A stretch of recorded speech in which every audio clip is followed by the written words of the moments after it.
অন্তর্বর্তীকালীন সরকারের প্রথম এবং প্রাথমিক দায়িত্ব হচ্ছে একটি অবাধ সুষ্ঠু নির্বাচন। কে দল গঠন করবে না গঠন করবে সেটা সেই ব্যক্তি বা সংগঠনের দায়িত্ব, কিন্তু এটা প্রধান উপদেষ্টার দায়িত্ব নয়। প্রধান উপদেষ্টা দীর্ঘ 16 বছরের আন্দোলনের ফলে স্বৈরাচারের পতনের মধ্যে দিয়ে গণতন্ত্রের অঙ্গীকারের যে সরকার, সেই সরকার তো হচ্ছে ডক্টর ইউনূস।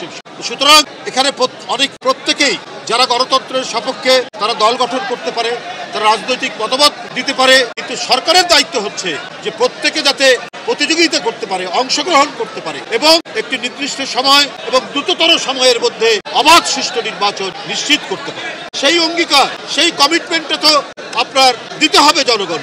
তা না দিলে পরে জনগণের মধ্যে তো আতঙ্ক তৈরি হবে যে শেখ হাসিনার আবার কোনো প্রেতাত্মার জন্ম নেয় কিনা, এই নিয়ে তো একটা সংশয় দেখা দেয়। কোনো ধরনের গড়িমসির কারণে আমাদের সেই যাত্রাপথ যাতে বিঘ্নিত না হয়, সেই যাত্রাপথ যাতে কোনোভাবে তার অন্তরায় তৈরি না হয়, সেইটা করতে হবে। আজকে গণতান্ত্রিক সরকার নাই বলেই আজকে ইনভেস্টমেন্ট হচ্ছে না, আজকে বিনিয়োগ হচ্ছে না, বিনিয়োগ করতে কেউ সাহস পাচ্ছে না, কারণ অন্তর্বর্তীকালীন সরকার তো হচ্ছে একটি অন্তর্বর্তীকালীন সাময়িক সরকার। তাই বন্ধুরা, আবার আজকে জবাবদিহিতা থাকলে পরে এই যে সরকার সিদ্ধান্ত নিয়েছেন যে প্রতি সিলিন্ডার 12 কেজি গ্যাসের সিলিন্ডারের আপনার 19 টাকা দাম বৃদ্ধি করেছে, এটা তো হতে পারে না। এটা যারা সীমিত আয়ের যারা মানুষ, যারা নিম্ন আয়ের মানুষ, যারা গরিব মানুষ, সিএনজি চালক, রিক্সা চালক, ছোট ছোট দোকানদার, তাদের উপরে তো ভয়ঙ্কর চাপ পড়বে।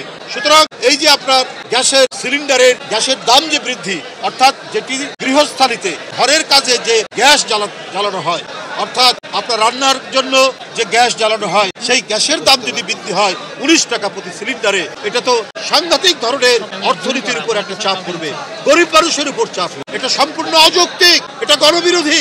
আপনার নির্বাচিত সরকার থাকলে এই ধরনের পরিস্থিতি আপনার হবে না। আমরা গণতান্ত্রিক রাজনৈতিক দল অন্তর্বর্তীকালীন সরকারকে আমরা সমর্থন দেই, এখনো সমর্থন দেই, কিন্তু আপনার মনে রাখতে হবে আপনাদের সিদ্ধান্ত যেন গণবিরোধী না হয়। এটা গরিব মানুষ মারার কোনো সিদ্ধান্ত না হয়, সীমিত আয়ের মানুষ আরো বেশি নিপীড়িত হবে। এমনিতে প্রতিদিন নিত্য প্রয়োজনীয় জিনিসের দাম বৃদ্ধি পাচ্ছে, চালের দাম কমাতে পারেনি, যেখানে মানুষের মোটামুটি পেট ভরবে তার দাম কমাতে পারেননি, তার উপরে যদি আপনার এই সিলিন্ডারের দাম বৃদ্ধি করেন, সিলিন্ডার গ্যাসের দাম বৃদ্ধি করেন, এটা মরার উপর খাড়ার ঘা।